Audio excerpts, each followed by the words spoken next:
Okay, I accidentally had background music on when I was recording this before. So Danny Ainge goes on Rachel Nichols. He says, no, it wasn't Kyrie's fault. It was my fault because I should have cleaned out the roster last year. And what he's really saying here, guys, he's even using the same marriage, homoerotic language that he's always used when it comes to Kyrie. And he says the first year and a half with Kyrie was great, and we thought it was going to be a great marriage. Remember, he was always talking last season about how it was an engagement and wedding night and all this other weird, super LGBTQ suspicious language, guys. And this is a guy, everyone's saying, oh, Danny Ainge was so manly in this interview for saying that it was his fault. And everyone's saying, oh, Danny's really saying he never should have traded for Kyrie. No, that's not what Danny's saying at all. And when Danny does say it's his fault, he quickly follows it up by saying, I should have just cleaned out the roster. Clean out the trash. He's not talking about Kyrie there, guys. And the thing is, you might think that Danny Ainge is only saying this politically correct stuff because he wants to attract and appeal to future diva NBA superstars, right? That's got nothing to do with it. Danny Ainge has not ever been able to admit to himself how stupid and how swept away by his emotions he was over these last 2 years. Okay, that's the real short and long of it. And it gets much worse, guys, because we had new reports coming out today that after the Celtics went up Game 1 over Milwaukee, totally blew the Bucks out. Looked like we were waltzing right back to the Eastern Conference Finals. The very next day, Brad Stevens had an optional practice. And Kyrie Irving shows up, and he goes up and sits in the stands by himself, refuses to practice, refuses to talk to any teammates. And he's just there to make a statement like, I hate you guys. I am not part of this team. And I'm totally pissed off that we're looking like we're going to the Eastern Conference Finals because I don't even want to be around any of these guys. I hate everybody here, and I'm going to make a clear statement of that. And this is exactly what he's doing in Brooklyn now, guys. Okay, so right after that practice, basically, guys, when it was perfectly clear that Kyrie was about to totally quit on the Celtics, that he had no interest in getting to the next round, Danny Ainge has a fucking heart attack, guys. Flat out. Within hours of that stunt by Kyrie Irving, Danny Ainge has a heart attack.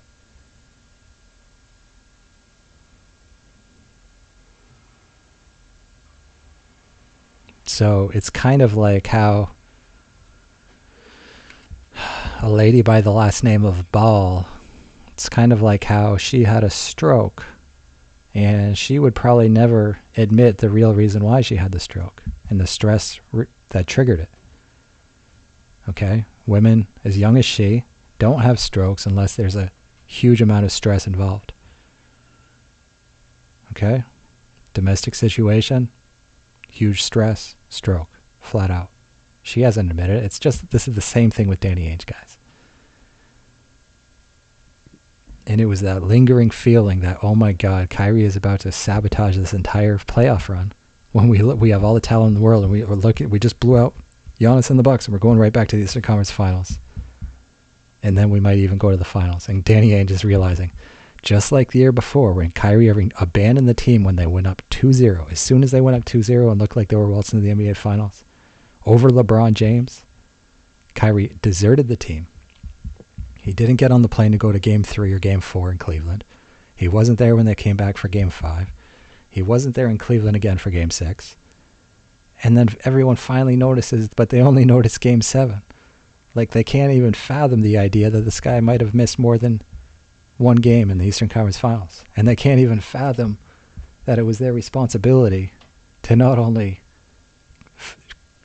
responsibly weigh the gravity and the significance of that missing Game 7, but we as fans and everybody else, the reporters, had the responsibility to ask if that was the only game he skipped, or if he was there for Game 6, or if he was there for Game 5, or if he was there 4, if he was there for Game 3.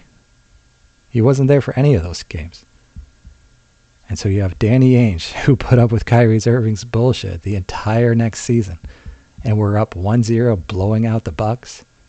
And you got Kyrie sitting up in the stands by himself, all pissed off. Not because we're losing. Not because his teammates don't have a championship mentality, but exactly because we are winning, and exactly because they do have a championship mentality, and exactly because they are able, the other players able, to play with a common purpose, which Kyrie is absolutely not able to do. LeBron dragged him kicking and screaming to that championship. So Danny Ainge, feeling like a complete moron, but still, it's called cognitive dissonance. Okay, it's that tension when you kind of know you're wrong, when you kind of know you're either being a hypocrite or but you haven't fully admitted it to yourself. And it's that underlying subconscious tension, that dissonance between what you believe to be true and what reality is showing you is actually true. Okay? And most of the time, looking around the social media world, most people of most races, they just, when they come to that intersection where what they believe doesn't match what reality is, they just turn their back on reality and they just go about their business, believing a lie, right? Danny Ainge gets to that intersection and he realizes he's about to look like a spectacular fool on the biggest stage with the whole world watching as Kyrie Irving sabotages the next 4 games. Danny Ainge has a heart attack. Can't even watch the next game or two because it's just so painful and stressful because he knows exactly what's going on, but he can't even admit it to himself. And he recovers and he just stays in the delusion that it wasn't Kyrie's fault. It wasn't Kyrie's fault. Of course we want to pay Kyrie. Of course. Of course he had reason to hate all his teammates. Of course he had reason to sit there and pout by himself after the Celtics went up 1-0 on the Bucks. Of course it all would have worked out fine and Danny Ainge would have looked like a genius if they had only traded Terry Rozier and or Marcus Morris and or anybody else on the roster. And that's what this interview is all about. It's what it really shows. Danny Ainge still absolutely in love with Kyrie, still heartbroken that Kyrie left the Celtics, that he didn't sign for another 5 years to pull the Kyrie Irving Diva Act every single year for the next 5 years. And at the end of those 5 years, chances are Danny Ainge would have never admitted, just as he still can't admit now, as the Nets are only good when Kyrie's not playing. He still can't admit what a colossal fool he was for not trading Kyrie in the summer before last season. And then at the deadline, he could have traded him at any time. And he said, nope, Kyrie's off limits. Even though I know he's gone, even though he was just so in love with Kyrie the player. And we see this with Stephen A. Smith. Stephen A. Smith absolutely infatuated with Kyrie Irving, the basketball player. In Stephen A. Smith's mind and his fantasy world, this is what he fantasizes about. He fantasizes about being Kyrie Irving. He fantasizes about being, that good looking, about having those fancy crossovers, about being able to score whenever he wants, about not being held to the same standards of human behavior, right? We see Stephen A. Smith totally Kyrie sexual, totally fantasizing about being Kyrie Irving. Every time Kyrie Irving plays, Stephen A. Smith is sitting there at home, licking his lips and just living in a fantasy, just loving it. Oh yeah, this is Kyrie. That's my guy. That's who I wish I was. Man, if I was Kyrie Irving, life would just be wonderful. Life would be so sweet. I would talk down to everybody, and I would get away with it. And Danny Ainge has a whole lot of that too, guys. Danny Ainge might be white and nerdy, but he's got a whole lot of that living vicariously through Kyrie. If Danny Ainge could have been any player in the history of the NBA, it would probably be something like Kyrie Irving.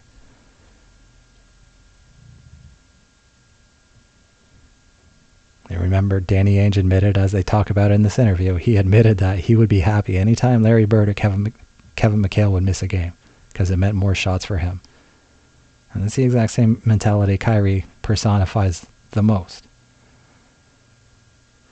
So Danny Ainge hasn't come close to admitting what a total idiot he was. He hasn't come close to admitting that Kyrie Irving is the one who triggered his heart attack, right? And remember, we never heard any word of well wishes from Kyrie Irving to Danny Ainge, right? He never tweeted, good luck, Danny, hope you get out of the hospital soon. None of that. Kyrie didn't give a fuck if Danny died that day, guys. And pathetic Danny Ainge crawls out of that hospital bed. And the only thing he can do is, where's my checkbook? Let's write this check for Kyrie Irving, $190 million. Let's do this all over again. I don't care if I die. watching Kyrie Irving sabotage a third season in a row. I don't care if I die. I'm going to put my entire pride and reputation on it. I'm not about to admit what an idiot I am. I'm not about to admit that I let my heart and my feelings and my emotion totally get away from me. That's not a manly thing to do.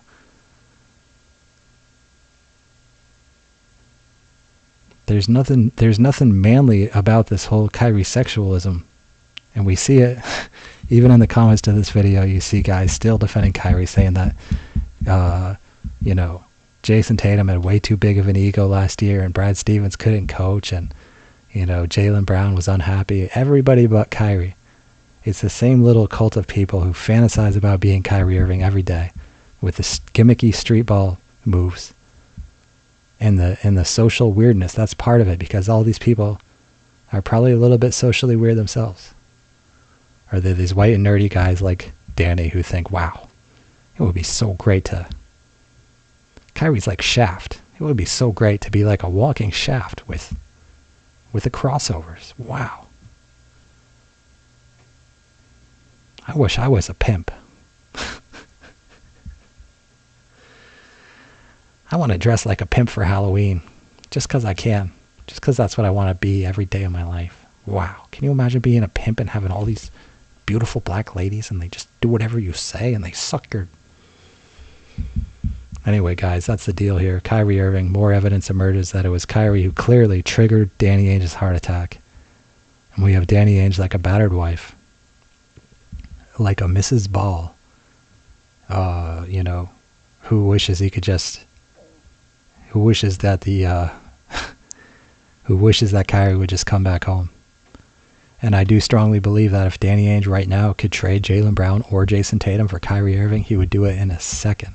And he would say, of course I make that deal again. There's just, I will never regret trading for Kyrie Irving twice. That's where we are, guys.